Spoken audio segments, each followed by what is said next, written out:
Lumalabas naman ako dun sa subdivision lang namin, naglalakad-lakad ako. Pero yung mga gatherings na katulad nito, hi mga sis, nag-aayos ako ngayon kasi nandito yung college best friend ko.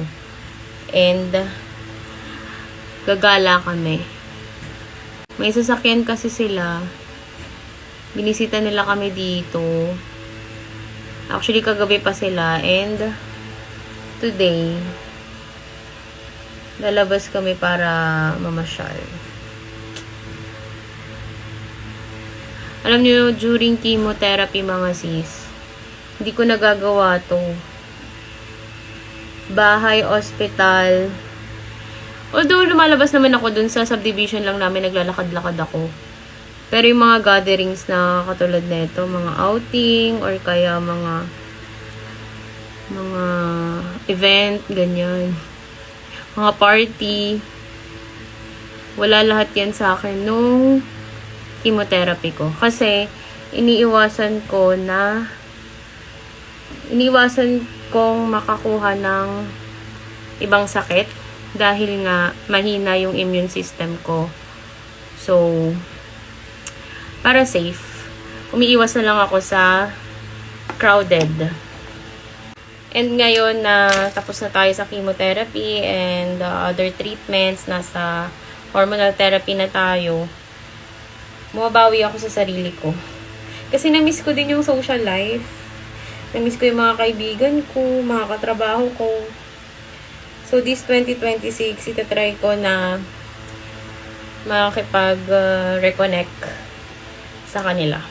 Ayun, kung kayo, ongoing ang treatment nyo, or magi-start pa lang kayo, isipin nyo na lang na lilipas din yan. Matatapos din yan. Ang bilis lang ng araw ngayon, ng oras ngayon. Ako dati magsisimula pa lang sa treatment. Pero ngayon, tingnan nyo naman, sa awa ng Diyos, nakasurvive naman. At ngayon, nakakalabas na ulit ng bahay. Diba? There's hope. Basta, palagi lang kayong mag-isip ng positive. Huwag nyo i-entertain yung mga negative thoughts na bigla na lang papasok dyan sa isip nyo. Ang sweet nga nila kasi binisita nila ako dito. Binisita nila kami dito. And appreciate ko kasi medyo malayo tong bahay namin. And nag-effort pa talaga sila na bisitahin ako. Actually, during treatment, alam ko naman, nagre-reach out na rin yan sila, yung iba kong friends, if pwede mag-visit, ganun. Pero ako na lang talaga yung naglilimit na wag muna.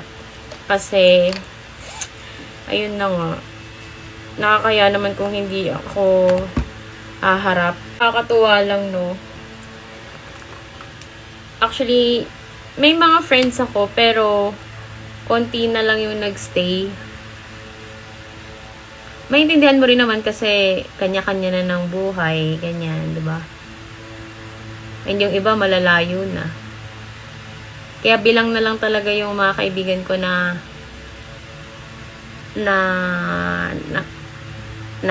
nakakapagkita pa kami.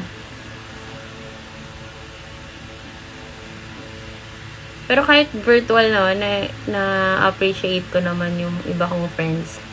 Na musta, ganyan, kahit malayo sila. Na-appreciate ko kayo. Medyo nahihirapan ako dito sa buhok ko. Di ko alam kung paano ko siya ayusin. Ayun, diba? Pero, patience is a virtue. Wait na lang natin na medyo humaba pa. Kaya kayo, huwag kayong titigil. I mean, ituloy nyo lang yung pagpapagamot kasi matatapos din yan. May hangganan din yan. Slowly, babalik din kayo sa track. Pero, syempre, may mga changes na, may mga difference na rin. Pero, it doesn't matter mga sis kung may kulang na tayo. Tuloy ang buhay. Tuloy ang gala.